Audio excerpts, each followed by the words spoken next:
All right, yeah, really, proud of the effort everybody gave all week and tonight. We obviously came up a few plays short, and it's disappointing. But give due credit, they made a few more plays than we did at the critical times, and ultimately that was the difference in the game. So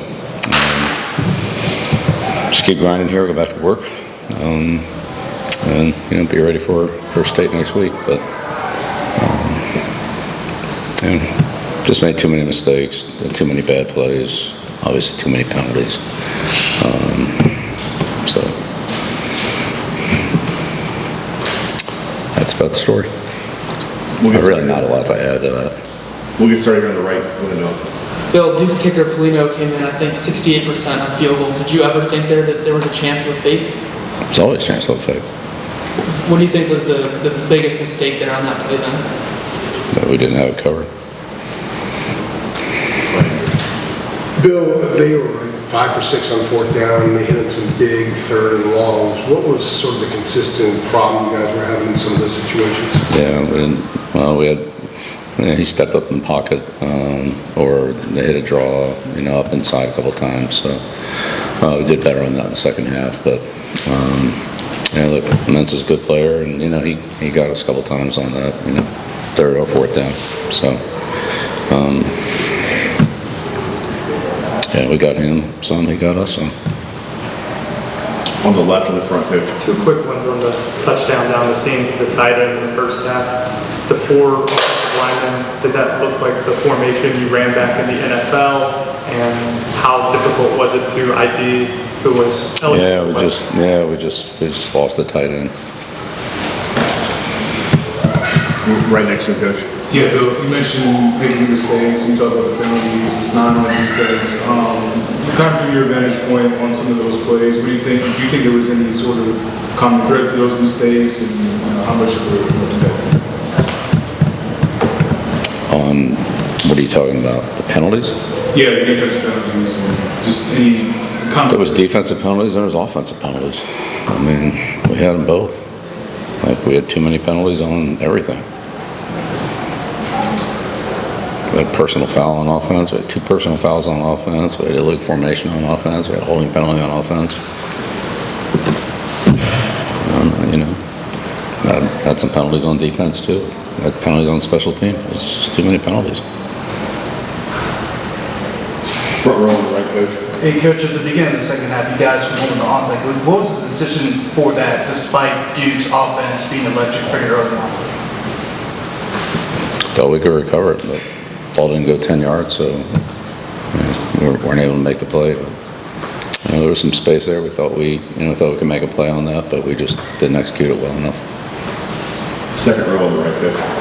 Hey, Coach, you were only able to win 2 home games in your first year at the collegiate ranks. Do you feel like you let UNC fans down in any way? And what is your message to them for those that may be listening to your comments after tonight? We're going to keep competing every week. That's what we've been doing, so that's not going to change. Second row on the left, coach. Bill, you talked about kind of improving fundamentals all season, and it looked like kind of their undisciplined mistakes with the penalties and the tackling. I guess, what did you see from kind of the fundamentals of standpoint tonight? Wisconsin could have been better, sure. Second row on the left, coach. Shelby. Yeah, just obviously a really emotional hard loss for a lot of these players. It's Duke senior night. How do you pick this team up and get them ready for NC State? It's the same thing we do every week. Once it's over, it's over. There's nothing you do about it. You got to move on. Far left, coach. And Bill, first drive, electric, y'all go down and score. Offense falls kind of into a lull, and then wakes up again in the third quarter. You all take the lead late. Kind of. What were you guys doing different offensively in that second half to fight back and give yourselves a fighting chance to win tonight's game? Well, I think they made some adjustments after the first drive, and then we made some adjustments in the third quarter. So it's kind of football. It goes back and forth out. If you hurt somebody with something, then they usually try to do something to compensate, and vice versa. So that's just football. You know, again, Manny's a good coach. I mean, he does a good job. And, you know, they gave us some problems. We gave them some problems. In the end, they made more plays than we did. So it's therefore the result. Third row on the left, Brian. Coach, given that you're trying to build this program, how important was bowl eligibility to you and getting those extra practices? How disappointing is it that you guys likely are not having a bowl? Yeah, we're just playing one game at a time. We're not worried about anything in the future. You know, we're worried about Duke, prepare for Duke, and now we'll go for NC State. Front row on the right, Andy. Bill, when you look at 4 and 7 in one hand and then areas of progress that you've talked about the last 5 or 6 weeks on the other hand, how do you kind of juxtapose the two? Do you look a lot at 4 and 7, or are you just a lot more looking at some of the areas that you guys have made some movement?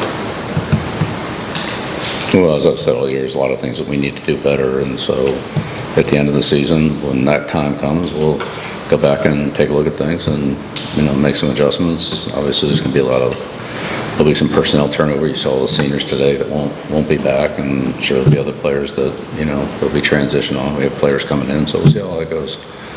But yeah, we'll evaluate everything we do and always try to find a little better way of doing it, either more efficient or, you know, maybe it's a better idea to do it a better way than we're doing it. At this juncture, what does 4 and 7 mean to you at this point? It means we have one game left, and we'll put everything we got into that one.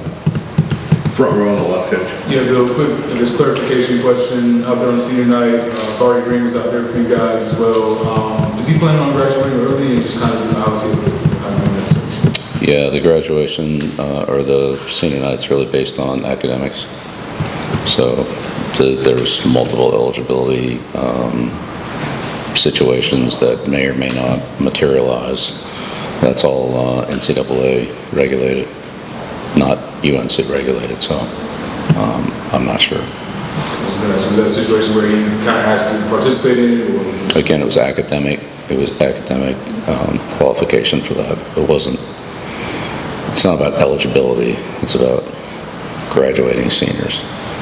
That was the classification. Right or wrong, whether you agree with it or not, or whatever, that it is what it is. Like, that's what it was. So I'm not commenting on what any of those players' eligibility is or isn't going forward. It's players that academically, that was the classification. I don't even know what that was. I mean, I don't know what everybody's academic status is. That was done through the university. Far left, Coach, front row.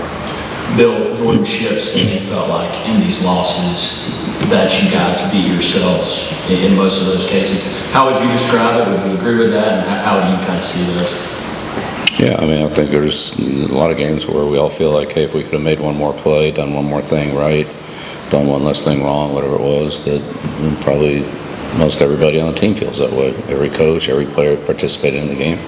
You know, when you lose a close game, you know, we all look back and say, hey, it's one thing we could have done better, done differently, and that might have made a difference. So I think that's a pretty common feeling for us all to have.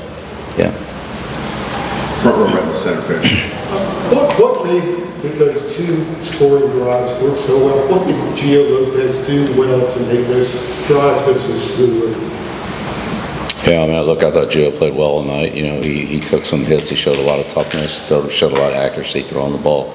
Thought he made some great decisions. And so, you know, in the end, a couple times they took some things away from us. There wasn't much there, but I thought he did an excellent job of managing the game, making positive plays, and as I said, hanging in there against, you know, one of the best defensive lines that we're going to face.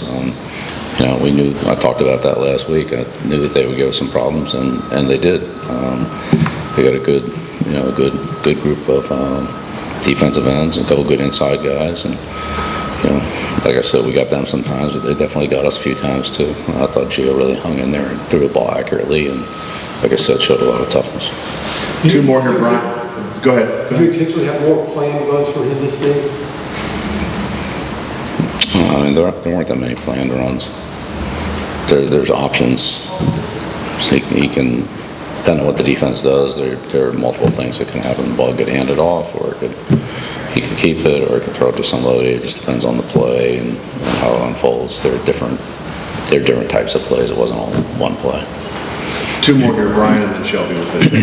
Even after opening press conference, we talked about the Duke game, obviously well versed in that rivalry. How much have you been educated on the state game? I don't think many fans around here would consider that even a bigger game than this game. Is that something you've had to learn a little bit more about than the Duke rivalry?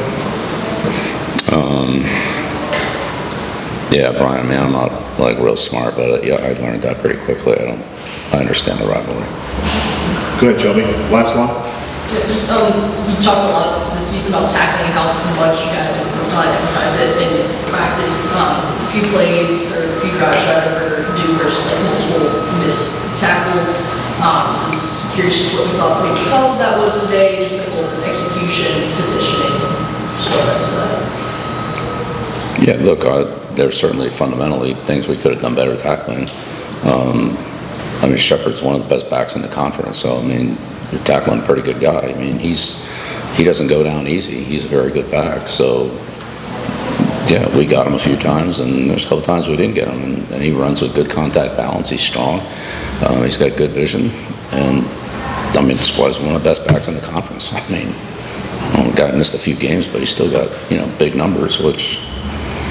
If you give a good back some space, or if you don't give him a lot of space, I mean, those guys make yards. You bang them against everybody. But that said, we'll still continue to work on our tackling and fundamentally, try to improve it. But I'm going to give him credit. Some of those yards he earned.